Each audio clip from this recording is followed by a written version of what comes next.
स्वागत है। आज हम स्टीवन कोवी की बहुत ही जानी मानी किताब the 7 habits of highly effective people पर थोड़ी गहराई से बात करेंगे। ये वो किताब है जिसने दुनिया भर में लाखों लोगों की जिंदगी पर असर डाला है, उनके पर्सनल और प्रोफेशनल जीवन में। हाँ बिल्कुल, एक लैंडमार्क किताब कह सकते हैं इसे। तो आज हम कोशिश करेंगे उन बुनियादी उसूलों को समझने की जो कोवी के हिसाब से टिकाऊ कामयाबी और संतुष्टि की जड़ हैं। क्यों ये सतही तरीकों से हटकर, मतलब पर्सनालिटी पर कम और कैरेक्टर पर ज्यादा ध्यान देना जरूरी है। चलिए शुरू करते हैं। जी, कोवे असल में शुरू में ही दो अलग अलग नजरों पर बात करती हैं। अच्छा। एक है पर्सनालिटी एथिक, अच्छा। जो बाहरी छवि, टेक्निक्स, जल्दी नतीजे कैसे मिले, इन पर टिका है। हाँ। और दूसरा है कैरेक्टर एथिक। हाँ। ये ईमानदारी, विनम्रता, हिम्मत, मतलब जो हमारे अंदरूनी मूल्य हैं उन पर आधारित है। और कोवी का साफ मानना है कि असली लंबी चलने वाली सफलता सिर्फ कैरेक्टर एथिक से ही आती है। हाँ, ये पर्सनालिटी एथिक बनाम कैरेक्टर एथिक का फर्क बहुत अहम है। और कोवी अपने बेटे के साथ जो उनका अनुभव रहा उसका जिक्र करते हैं, वो इसे समझने में काफी मदद करता है। बिल्कुल, वो बताती हैं कि शुरू में वो और उनके पति सिर्फ तकनीकों का इस्तेमाल कर रहे थे बेटे को बदलने के लिए। पर फिर उन्हें लगा कि शायद उनकी अपनी सोच, उनके अपने गहरे इरादे, जिसे वो पैराडाइम कहती हैं, शायद वहीं कुछ गड़बड़ थी। मतलब वो बेटे के बर्ताव को बस बाहर से ठीक करना चाह रहे थे, सामाजिक तौर पर। हाँ बिल्कुल, उनका ध्यान इस पर था कि बेटा बस ठीक दिखे, समाज में फिट हो जाए, ये नहीं कि उसके अंदर क्या चल रहा है, उसका अपना आत्मसम्मान कैसा है। ये पर्सनैलिटी एथिक है। जबकि कैरेक्टर एथिक कहता है कि आप असल में क्या हैं वो ज्यादा मायने रखता है, उससे ज्यादा जो आप कहते हैं या करते हैं। सही कहा।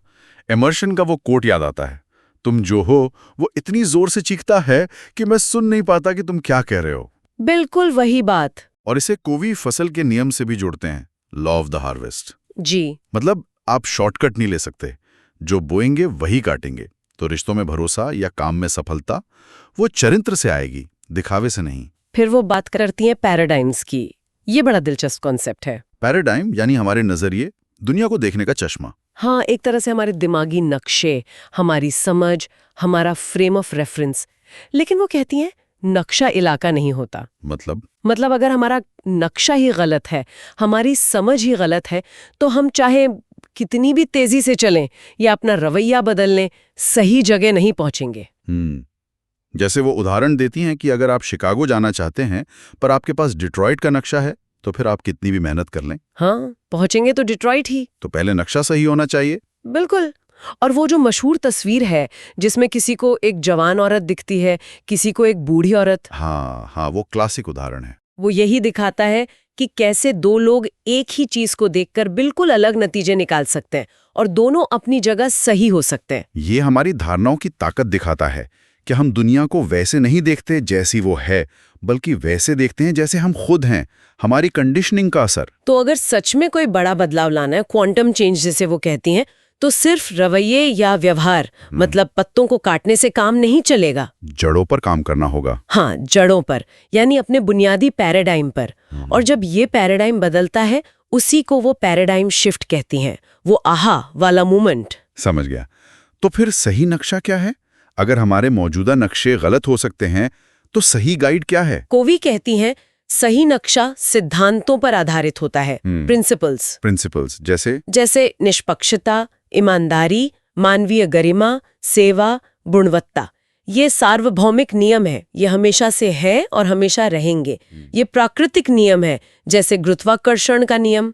अच्छा, तो ये सिद्धांत और मूल्य, वैल्यूज में क्या फर्क है? बहुत अच्छा सवाल है। देखिए, मूल्य वो हैं जिन्हें हम महत्वपूर्ण मानते हैं। वो व्यक्तिगत हो सकते हैं या किसी समूह के।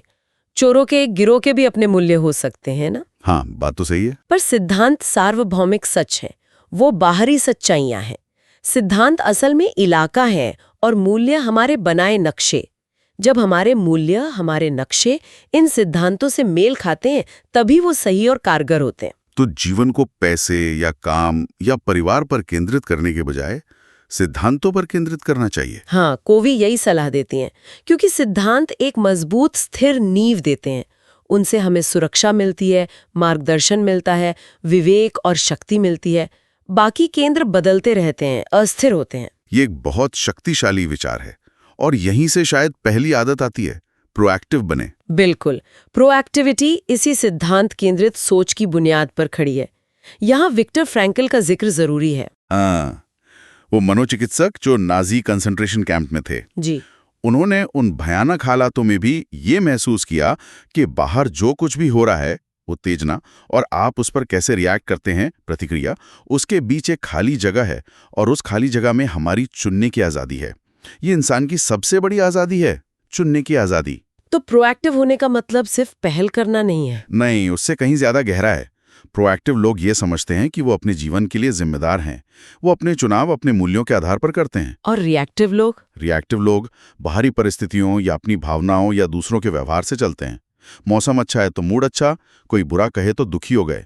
उनका नियंत्रण बाहर होता है। कोवी इसमें सर्कल ऑफ इन्फ्लुएंस और सर्कल ऑफ कंसर्न की बात भी करते हैं। हाँ, सर्कल ऑफ कंसर्न में वो सारी चीजें आती हैं जिनकी हमें चिंता है, दुनिया की समस्याएं, अर्थव्यवस्था, दूसरों का बर्ताव, बहुत सी चीजें। और सर्कल ऑफ इन्फ्लुएंस, लोग अपनी ऊर्जा सर्कल ऑफ इन्फ्लुएंस पर लगाते हैं, जबकि रिएक्टिव लोग सर्कल ऑफ कंसर्न की चीजों पर शिकायत करते रहते हैं। बिल्कुल। और जब आप इन्फ्लुएंस पर काम करते हैं तो वो दायरा धीरे धीरे बढ़ता है। ये समझ आया। अब एक और महत्वपूर्ण कॉन्सेप्ट है, पीपीसी, बैलेंस। हाँ, ये प्रभावशीलता की कुंजी है। कोवी इसे ईसॉप की कहानी से समझाती है, सोने का अंडा देने वाली हंस। हाँ, सुनिए, किसान रोज एक सोने का अंडा पाकर अमीर हो जाता है, पर लालच में। हाँ, लालच में वो सोचता है कि सारे अंडे एक साथ पाने के लिए हंस को ही काट डालो, पर हंस को मारने पर उसे कुछ नहीं मिलता और अंडे भी आने बंद हो जाते हैं। सही। तो यहाँ पी है प्रोडक्शन यानी उत्पादन, सोने के अंडे, और पीसी है प्रोडक्शन कैपेसिटी यानी उत्पादन क्षमता, हंस। तो प्रभावशीलता के लिए दोनों में संतुलन चाहिए। बिल्कुल। अगर आप सिर्फ पी पर ध्यान देंगे और पीसी को नजरअंदाज करेंगे तो आपकी क्षमता खत्म हो जाएगी। जैसे अगर आप सेहत का ध्यान नहीं रखेंगे तो काम कैसे करेंगे? या अगर रिश्तों में निवेश नहीं करेंगे तो उनसे मिलने वाला सहयोग और खुशी पी कैसे मिलेगी? एकदम सही। ये सिद्धांत हर जगह लागू होता है, शारीरिक, वित्तीय, मानवीय रिश्तों में, संगठनात्मक स्तर पर भी। आपको अपनी संपत्ति, चाहे वो मशीन हो, पैसा हो या लोग हों, उनकी देखभाल करनी होगी ताकि वो उत्पादन देते रहें। कर्मचारियों को ग्राहकों की तरह ही महत्व देना, ये भी एक पीसी कार्य हुआ। हाँ, बिल्कुल। ये संतुलन साधना ही सच्ची प्रभावशीलता है। तो अगर हम आज की चर्चा को समेटें, स्टीवन कोवी की ये बातें हमें याद दिलाती हैं कि सच्ची कामयाबी और असर बाहर से नहीं, अंदर से शुरू होता है। जी, ये इनसाइड आउट अप्रोच है। चरित्र निर्माण से शुरू होकर, सिद्धांतों पर चलकर और प्रोएक्टिव बनकर। और हमेशा पी और पीसी का संतुलन याद रखना। सिर्फ फल नहीं, पेड़ का भी ध्यान रखना। हाँ, ये कोई फटाफट वाली तरकीबें नहीं है। ये जीने का एक तरीका है।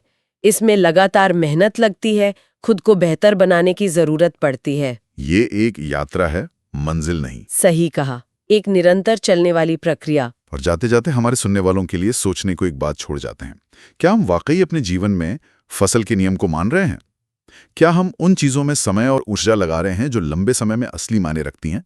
हमारा चरित्र, हमारे रिश्ते, हमारी अपनी क्षमताएं। हाँ, ये सोचने वाली बात है। क्या हम सिर्फ अंडे गिन रहे हैं या हंस का भी ख्याल रख रहे हैं?